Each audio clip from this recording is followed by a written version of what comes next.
What's up, dudes, and what's up, ladies? Brian here again, and in this video we are going to look at the respiratory system. We're going to look at the functions of the respiratory system, its components, how the system works, and some things you can do to maintain a healthy respiratory system. So, let's roll! The respiratory system's main functions include transporting air into and out of the lungs, protecting the body against harmful particles that are inhaled, and its most important function, the exchange of oxygen and carbon dioxide. So it's basically about breathing.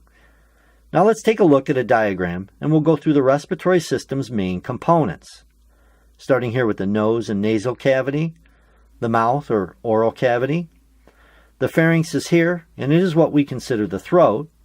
The pharynx is considered part of the digestive system as well as the respiratory system, and it connects the respiratory openings to the larynx and esophagus.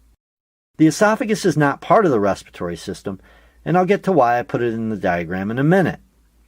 Next we have the larynx, which is also called the voice box because the vocal cords are located here. The trachea, also called the windpipe, is here, and it connects to the bronchi, which merge into smaller tubes called bronchioles. And the bronchioles connect to tiny air sacs called alveoli. And then down here is the diaphragm. Now let's go through a very basic look at what happens during the breathing process. So air is breathed in through the nose or mouth. When it enters through the nose, it gets spread out by these shelf-like things here called conchi.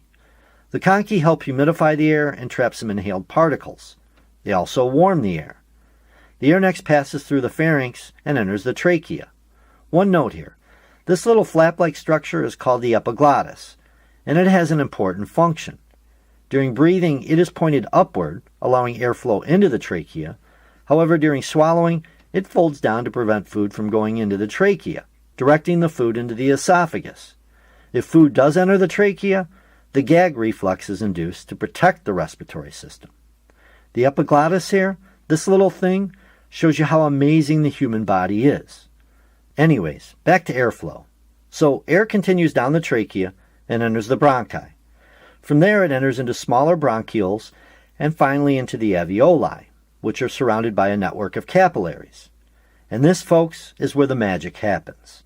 Oxygen enters the alveolar sac, and the gas exchange occurs. Capillaries give up their waste carbon dioxide and pick up oxygen.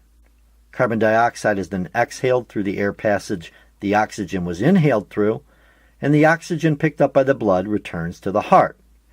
During this breathing process, the diaphragm is busy as well, contracting as we breathe in, which allow the lungs to expand, and relaxing as we exhale.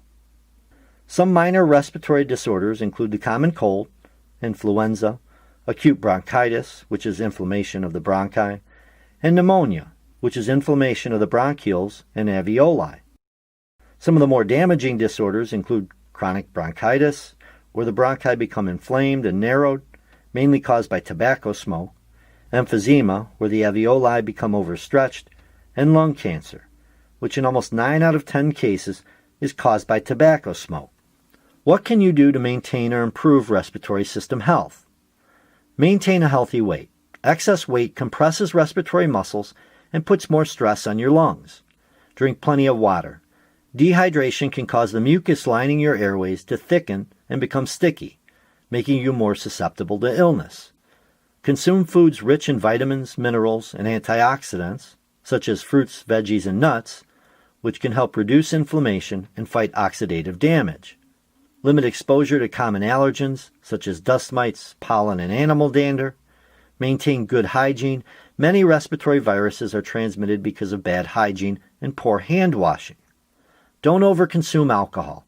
It dehydrates the body and weakens the immune system. Get more active. Regular aerobic activity can help your respiratory system. Add indoor plants.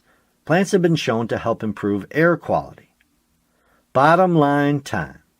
As you can see, the respiratory system has a major impact on overall health. As you may already know, breathing is kind of important. So eat a healthy diet, maintain an active lifestyle, and keep up good hygiene. Remember, folks, be happy and be healthy. All right. If you have any questions or comments, you can leave them below. If you liked the video, hit the thumbs up. If you didn't like the video, hit the thumbs down. It's all good, man. Till next time, I'm out. See ya.